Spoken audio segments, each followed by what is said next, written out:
បាទសូមជម្រាបសួរបងប្អូនគ្នាបាទសូមស្វាគមន៍មកកាន់កសិដ្ឋានចិញ្ចឹមកង្កែបបាទកំពង់ធំបាទបងប្អូនគ្នាហើយនេះបាទយើងមកធ្វើការដាក់ចំណីឲ្យកូនកង្កែបរបស់យើងបាទហ្នឹងហើយខ្ញុំដាក់ឲ្យស៊ីឆ្អិតបាទដោយសារតែបន្តិចទៀតយើងចាប់យកទៅឲ្យមួយហើយបាទហ្នឹងហើយបាទពួកហ្នឹងគឺមួយបានកំងអស់ហើយបងប្អូនគ្នាបាទកូនកែបហ្នឹងគឺមួយបានកំងបាទបានយកទៅយើងទៅកែបរបស់យើងបាទបើសិនជាយើងលក់ជាងកែបសាច់បាទបាន1គីឡូ10000ដាល់11000ដាល់បច្ចុប្បន្នណាបាទបើនៅខាងខ្ញុំបាន11000បាទបើថានៅខាងបងប្អូនអរគ្នាអ្នកខ្លះបាន1គីឡូ13000 14000បាទទៅតាមទីផ្សារនិយាយរំទៅឲ្យតែមានកែបសាច់បានកែបសាច់បច្ចុប្បន្នអាច1គីឡូ20000ជាងបាទចូល25000អីហ្នឹង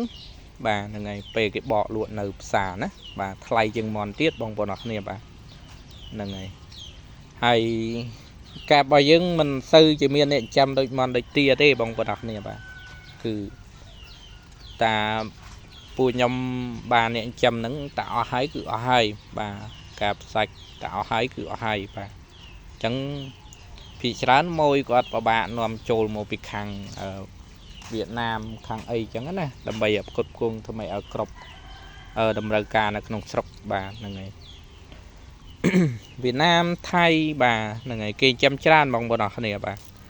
ហ្នឹងហើយដោយសារតែប្រជាជនគេច្រើនបាទហើយតម្រូវការក៏ខ្ពស់បាទហ្នឹងហើយបងប្អូនអរគ្នាពងស៊ីបាទហ្នឹងហើយពងស៊ីចំណីចឹងអានេះខ្ញុំបានដាក់វារួចម្ដងហើយប៉ុន្តែវាមានរាងមានស្លែណាថ្ងៃនេះបាទយើងនឹងមកធ្វើការលាងស្លែចេញហើយសម្រាប់បងប្អូនអរគ្នាណាដែលគាត់ត្រូវការ